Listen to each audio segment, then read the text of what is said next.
A committee of RTD has sent a fare increase proposal to the board for a final vote on September 18th.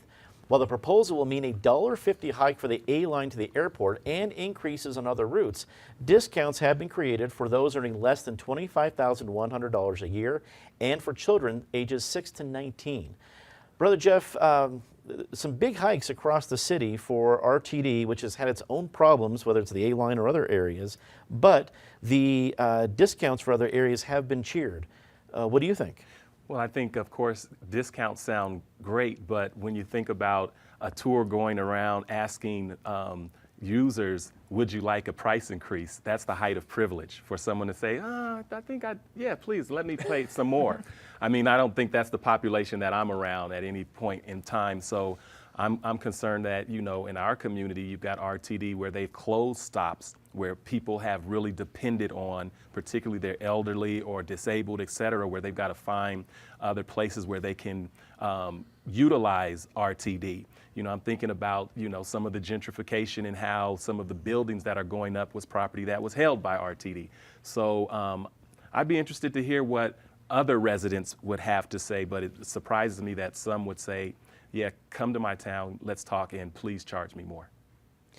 Patty, you'd think that you don't need as much for the A-line since the flaggers are gone. Oh, wait, they're still there. Maybe there is a reason for the $1.50. Well, and they are talking about, raising that come January. That actually makes sense. If you can afford to fly, you can probably afford to pay a little more for the A-line. But on some of these other routes that are, Brother Jeff's right, they're so critical for certain parts of town, and those are the ones that are getting cut back. David, has there been enough, allocations, discounts being created on these other areas to justify the rate increase?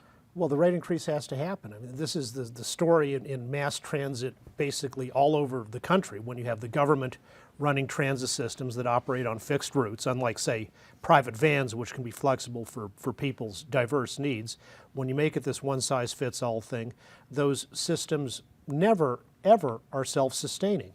The fares they raise don't come close to paying the operating costs, let alone the construction costs.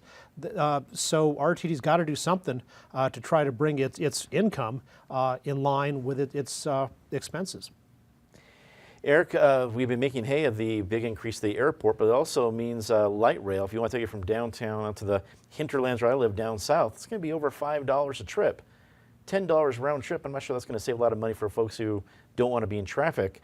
But is this just something that RTD has to do? Oh, David's probably right. They have to do it for the reasons expressed and because of the model they have. But nonetheless, I'm going to identify with Brother Jeff and others here. We're in the middle of the Jewish high holidays, so let me use a Yiddish phrase. It's chutzpah.